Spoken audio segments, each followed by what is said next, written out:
Hey guys, it's Michael and welcome back to Behind the Song. Every time we meet, we look into the history of a song that I feel is worth telling. And today we're looking at a grunge song that became a case of life imitating art. Sign of the Crab by the Gits. So of course we have to start with some history. Singer Mia Zapata, guitarist Andy Kessler, bassist Matt Dresner, and drummer Steve Moriarty met on the campus of Liberal Arts School, and I apologize if I mispronounce this, Antnoich College in Yellow Springs, Ohio in 1976, and formed a punk band, little knowing they would have only a 5-year run. The foursome initially titled themselves after a Monty Python sketch called The Sniveling Little Rat-Faced Gits. But after thinking that would be too obscure or just too long for listeners to remember, they shortened it to just The Gits. And over the next 3 years, they played local venues in and around Yellow Springs, and even recorded and released an independent album titled Private Loves in 1988. In 1989, the Gits relocated to Seattle, Washington. The Pacific Northwest city was the hotbed for a new revolution in rock music, known as grunge to some. Because of its raw sound and punk rock energy, grunge appealed to those tired of polished 80s hair metal, and the Gits quickly gained a following, performing to growing crowds as the 90s began. Their debut album, Frenching the Bully, released in 1992, received positive reviews and led to extensive touring. By the spring of 1993, the band was negotiating a contract with Atlantic Records and working on their second album, Enter the Conquering Chicken. The final song on that album was titled Sign of the Crab, and was written and recorded more or less on a whim. Mia Zapata came into the studio one day with the idea of writing a song from the perspective of a murder victim, inspired by a wave of unsolved murders going on around Seattle the previous summer. We were in the studio and I was there when she was writing the lyrics, and she said, "I want to write a song about a serial killer." I'm like, "Why do you want to do that?" She goes, "Because it's happening so much." Going with this, the band had the song together before long. Recorded in the key of G, the song opens with Andy Kessler playing what can be described as a grunge shuffle. Basically a blues shuffle with a lot of distortion from the amplifier, slowly joined by the bass and drums before Zapata launches into the first verse.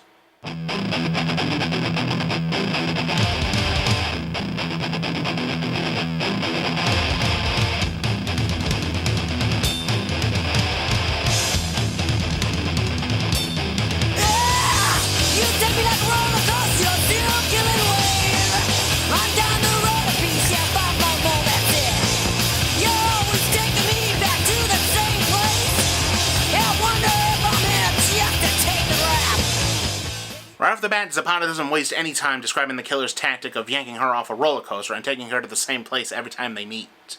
Throughout history, several serial killers were noted to kill their victims in the same location, possibly because they never felt comfortable killing them elsewhere. And at the end of the verse, Zapata feels like something is up. The final line of, "I wonder if I'm here just to take the rap," suggests that she thinks she'll be killed as a way to keep the killer out of trouble for something. After the gritty and aggressive verse, the song then melds seamlessly into a melodic chorus.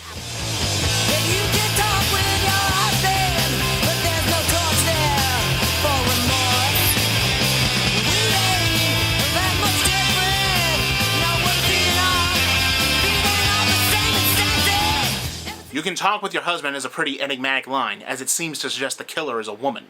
At least it does on first listen. Remember to take my theories with a grain of salt, by the way. The rest of the chorus, however, is of particular interest. "But there's no torch there for remorse" is a very important line, for one. Most serial killers throughout history never showed remorse for the lives they took, possibly only expressing remorse for getting caught. Assuming the killer in the song is the same, they're likely not going to be so sad about not having a torch to bear. The second half of the chorus offers a touch on reality. We ain't that much different. No, we're feeding off the same incentives. Numerous factors incentivize someone to kill. Mood, appearance, past experiences, etc. But outwardly, they're still the same as just anyone else going about their day. The reason serial killers of the past have had such long runs is because they're so normal at first glance that they draw little, if any, attention to themselves. In other words, they're the same as their victims, and that's a chilling thought.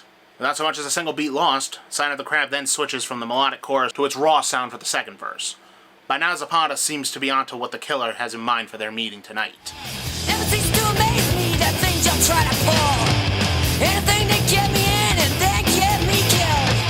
Go ahead and slice me up, spread me all across this town. 'Cause you know you're the one that won't be found. Maybe I've broke my luck one too many times. Now taking it upon yourself to put me back in line. We'll leave it to fear to get the message through. But isn't that the romance that brought me here to you? By saying she's not amazed by everything the killer has tried to lure her into the trap, she sarcastically dares them to kill her, seeing how cocky they are, so much so that they're determined they won't even be caught. At the same time, however, Zapata is very self-aware of her own behavior. She's met with this person so many times before that she feels her luck has finally run out, and this will be her last meeting with them. She even theorizes that killing her will be the killer's way to eliminate her for evading what seems to be so many past unsuccessful attempts. Remember, Zapata was inspired by a string of murders in Seattle leading up to when she wrote the song. Based on that, she's imagining that the killer has finally caught up to her, and it seems and seems to have a motive if the last line of verse 2 is to be believed. By asking, "But isn't that the romance that brought me here to you?" Zapata suggests maybe the killer is someone close to her, like a former lover with whom she had a relationship that soured. A murder caused by that is actually known as a passion provocation killing. The short version is, two people are romantically involved for enough times for one to become obsessed with the other. The other person notices that, becomes uncomfortable with their partner's obsessive actions, and breaks off the relationship. And finally, the obsessed individual, feeling betrayed and unable to accept the breakup, flies off the handle and kills their now former partner in a passion-fueled moment. Could this be the motive for the killer in the song? Maybe, then again maybe not. Let's remember Zapata was inspired by a string of murders where none of the victims had any connections to the other. Besides, they were killed by the same assailant, presumably. So the killer's true motive in the song remains open for self-interpretation. After the second verse and chorus, Sign of the Crab enters a brief instrumental break before entering the third verse. The third verse starts the same as the first, before Zapata changes the lyrics for the second half.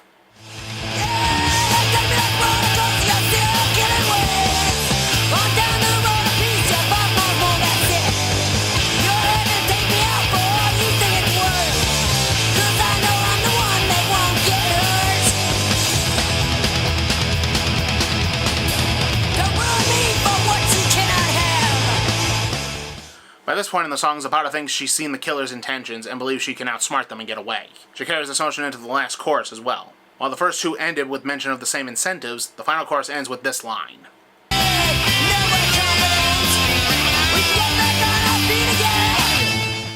By ending the song on that note, Zapata makes her statement crystal clear. She believes she's at an advantage over the killer and will be safe even after this encounter. The band then plays one last run of the main riff before the song and the album, Enter the Conquering Chicken, both end abruptly.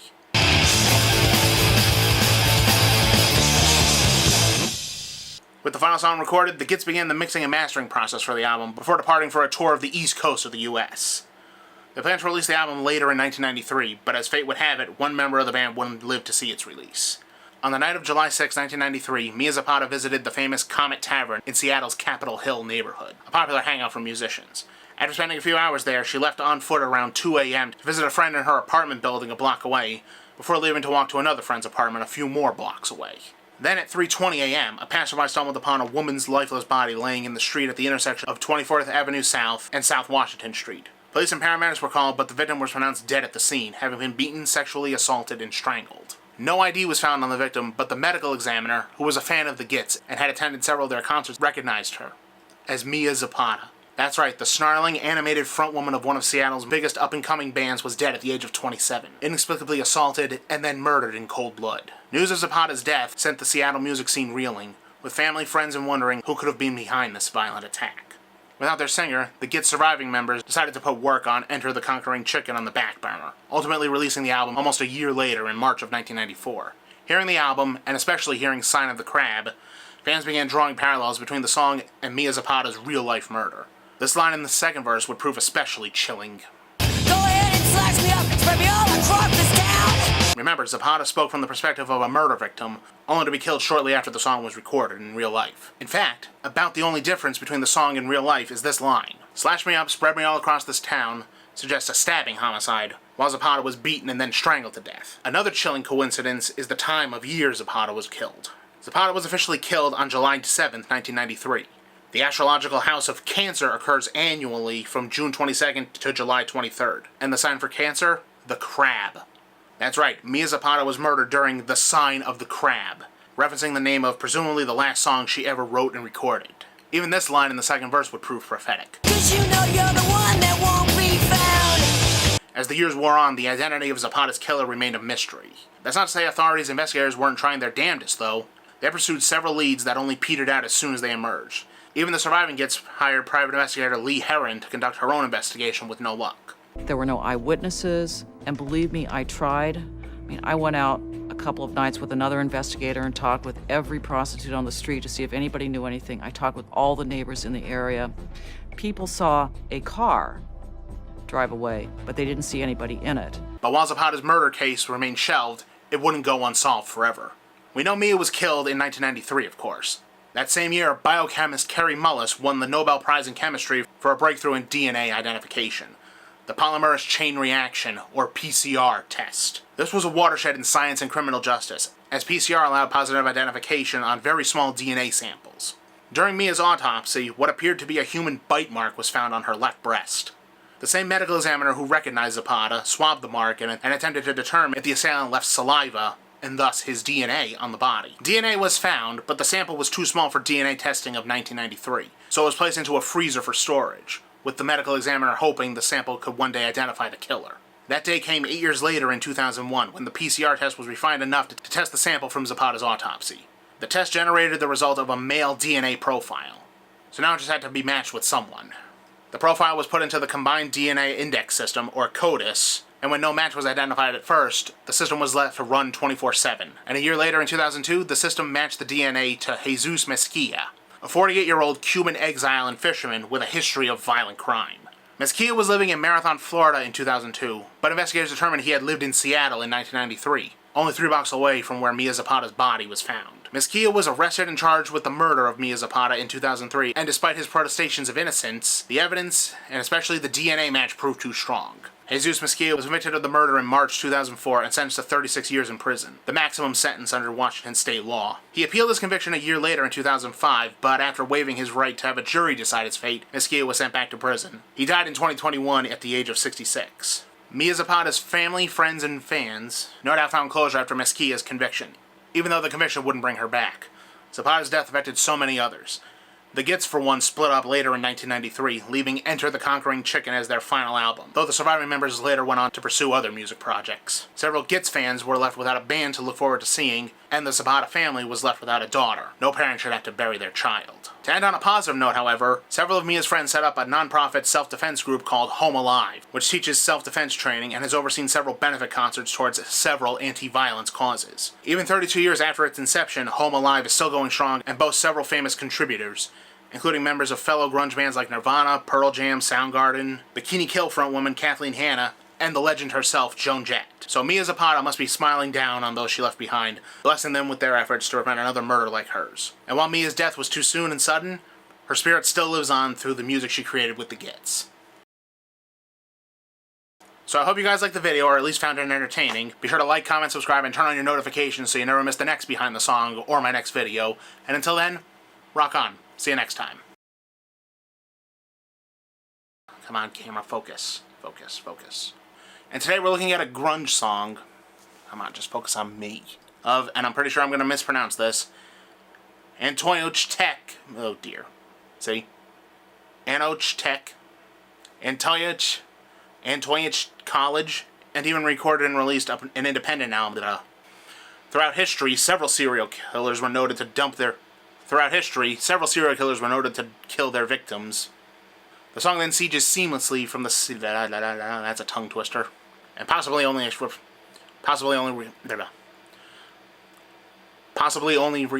slash me up, spread me all across this town seems to suggest us. Remember, Zapata was instructed by a string of murders in and around. That day came 8 years later, and Mezquia was living in Amazon, Florida. Nice. Though funny enough, with that humidity, Florida can feel like the Amazon. Anyway.